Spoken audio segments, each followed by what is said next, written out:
Bismillahirrahmanirrahim. Assalamualaikum warahmatullahi wabarakatuh. Baik, langsung saja. Di sini saya akan menjelaskan pelanggaran dan kejahatan dalam pasar modal.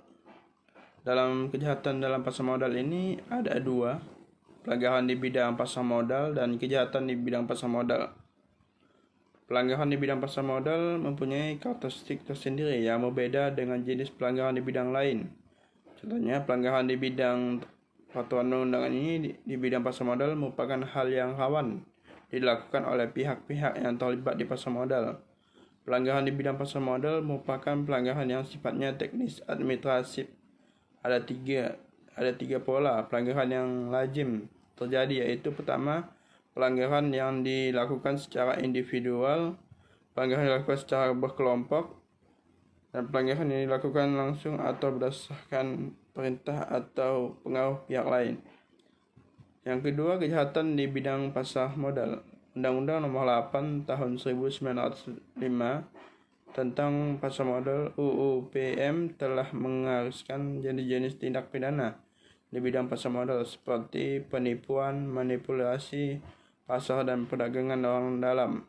Selain penetapan tindak pidana di bidang pasar modal, UPM juga menetapkan sanksi pidana bagi para pelaku tindak pidana, yaitu dengan denda pidana 1 tahun, denda sebesar 1 miliar rupiah, dengan penjara 10 tahun dan denda 15 miliar rupiah. Tindak pidana tersebut di bidang pasar modal mempunyai karakteristik yang khas, yaitu antara lain adalah barang yang menjadi objek dari tindak pidana adalah informasi. Selain itu, pelaku tindak pidana tersebut bukanlah mengendalikan kemampuan fisik, seperti halnya pencurian atau perampokan mobil.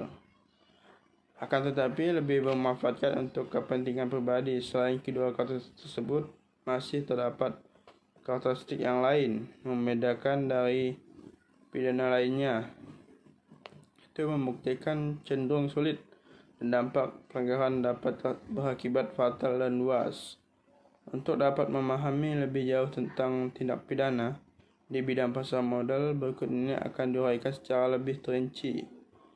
Tindak pidana yang dikenal di dunia pasar modal, yaitu penipuan atau fraud, yang dimaksud dengan melakukan penipuan menurut UU PM pasal 90 huruf C adalah membuat pernyataan tidak benar.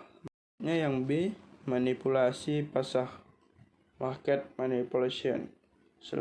Selain penipuan dalam UU PM, dikenal pula suatu bentuk tindak pidana lain, yaitu manipulasi pasar secara sederhana.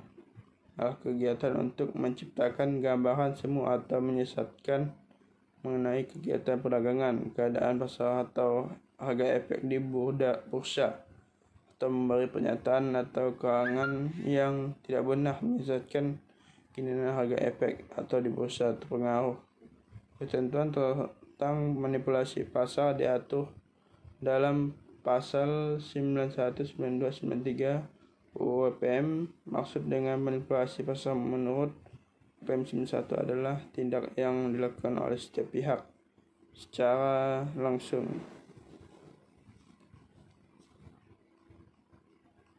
Bursa atau modalnya itu di sana berkemungkinan bisa melakukan penciptaan penggambaran sedemikian rupa sehingga pasar memahami dan merespon gambaran tersebut sebagai suatu yang benar.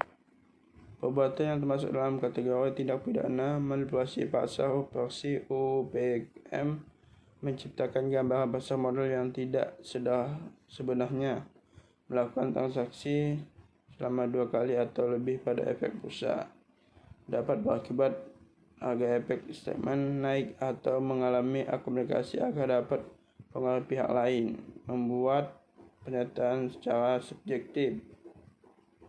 Yang terakhir C, perdagangan orang dalam, insider trading. Insider trading adalah bentuk corporate insider atau praktik orang dalam koperasi yang melakukan Kegiatan transaksi sekuras dengan memanfaatkan informasi yang eksklusif didapat atau dikenal sebagai informasi dalam.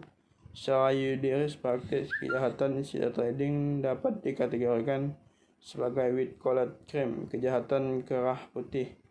Larangan praktik insider trading pada dasarnya agar segera informasi yang keluar dari perusahaan dapat sampai secara merata sehingga tidak dapat pihak yang diuntungkan sepihak dengan pertimbangan segala informasi di bursa sebagai suatu komitmen penting yang mempunyai keputusan untuk melakukan atau tidak melakukan investasi. Dalam UU PM melarang hadirnya informasi orang dalam baik memberikan keuntungan atau tidak. Baik, bagian B selanjutnya yaitu terdapat penegakan hukum di dalam pasar modal. Jadi secara umum itu penegakan hukum dapat kita artikan tersendiri yaitu sebagai tindakan yang dimana dapat menerapkan perangkat sarana hukum tertentu untuk memaksakan sanksi hukum guna menjamin pentaatan terhadap ketentuan yang telah ditetapkan sebelumnya.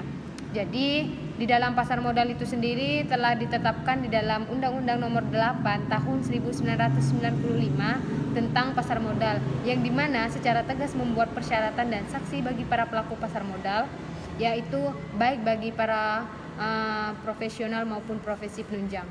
Jadi juga terdapat di dalamnya yaitu bursa efek, lembaga clearing dan penjaminan, lembaga penyimpanan dan penyelesaiannya yaitu seperti serta juga emiten.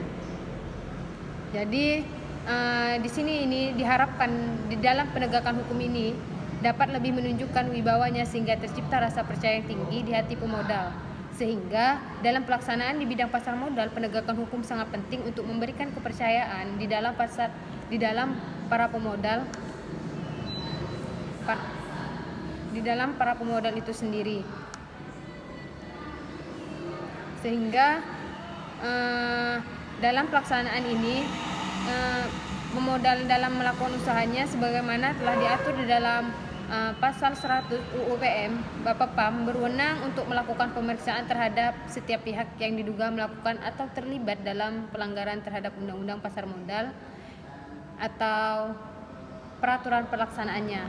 Jadi juga terdapat kewenangan Bapepam yaitu dapat mengumpulkan data dan juga informasi atau keterangan lain yang diperlukan sebagai bukti atas pelanggaran terhadap peraturan perundang-undangan pasar modal. Dan juga di sini Bapepam mempunyai peranan yang penting dan juga kewenangan yang telah diatur peraturan undang-undangan yang telah berlaku dalam pasar modal. Jadi di dalam melaksanakan fungsi pengawasan ini sendiri, menurut Undang-Undang Nomor 8 Tahun 1995 tentang pasar modal, yang dimana terdapat juga yang bertugas dalam pembinaan, pengaturan dan pengawasan kegiatan-kegiatan pelaku ekonomi di pasar modal. Sehingga dalam pelaksanaan berbagai tugasnya ini Bapepam memiliki fungsi. Fungsi dari Bapepam itu sendiri adalah yang pertama menyusun peraturan dan menegakkan peraturan di bidang pasar modal. Yang kedua, melakukan pembinaan dan pengawasan terhadap pihak yang memperoleh izin. Yang ketiga, juga terdapat persetujuan dan pendaftaran dari Bapepam dan pihak lain yang bergerak di bidang pasar modal. Yang dimana juga terdapat menyelesaikan keberatan yang diajukan oleh pihak yang dikenakan sanksi oleh bursa efek, dan juga lembaga clearing dan penjaminan maupun lembaga penyimpanan dan penyelesaian lainnya. Jadi dalam melaksanakan fungsinya inilah sendiri Bapepam bersikap proaktif, sehingga bila terdapat indikasi pelanggaran peraturan perundang-undangan dalam pasar modal dengan melakukan pemeriksaan dan juga melakukan penyidikan yang telah didasarkan kepada laporan atau pengaduan dari pelaku-pelaku dalam pasar modal itu sendiri, juga dianalisis oleh Bapepam dan dari hasil tersebutlah dapat dijadikan konsumsi publik, sehingga dengan melakukan pemberitaan melalui media massa. Selanjutnya yaitu terdapat bagian C, yang dimana bagian C ini sendiri menjelaskan terkait penyelesaian sengketa dalam kegiatan pasar modal. Jadi penyelesaian inilah yang bersifat efektif dan juga efisien dan juga konsisten serta objektif dalam penyelesaian tersebut, sehingga dapat diandalkan ataupun menjadi suatu kebutuhan untuk dapat memberikan jaminan berupa hak dan juga kewajiban yang telah ditetapkan oleh aturan hukum yang bersifat efektif agar dapat ditegakkan. Jadi dalam hal membangun sistem penyelesaian sengketa inilah yang nantinya dimaksud untuk perlu dibentuk suatu iklim infrastruktur dalam hal lembaga penyelesaian sengketa dalam menggabungkan beberapa elemen.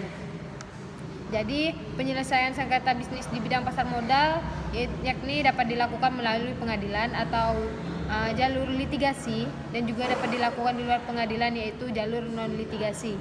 Sehingga ya belakangan ini penyelesaian sengketa juga model ini lebih disukai di antara pelaku usaha dan telah diatur juga di dalam Undang-Undang Nomor 30 tahun 1999 yakni tentang arbitrase atau alternatif penyelesaian sengketa yang mulai berlaku sejak tanggal 12 Agustus 1999. Jadi penyelesaian sengketa bisnis di luar pengadilan dipilih karena proses peradilan di Indonesia dianggap tidak efisien dan juga efektif.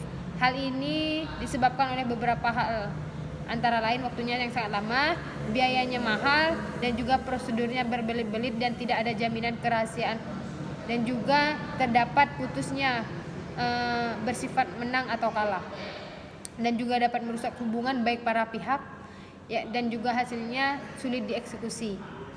Dan juga penyelesaian sengketa dalam pasar modal ini di luar jalur litigasi dapat ditempuh melalui badan arbitrase, yaitu seperti BAPMI yang telah dijelaskan, yaitu Badan Arbitrase Pasar Modal Indonesia, yang dimana BAPMI ini sendiri memberikan jasa penyelesaian sengketa apabila diminta para pihak yang bersengketa melalui mekanisme penyelesaian di luar pengadilan.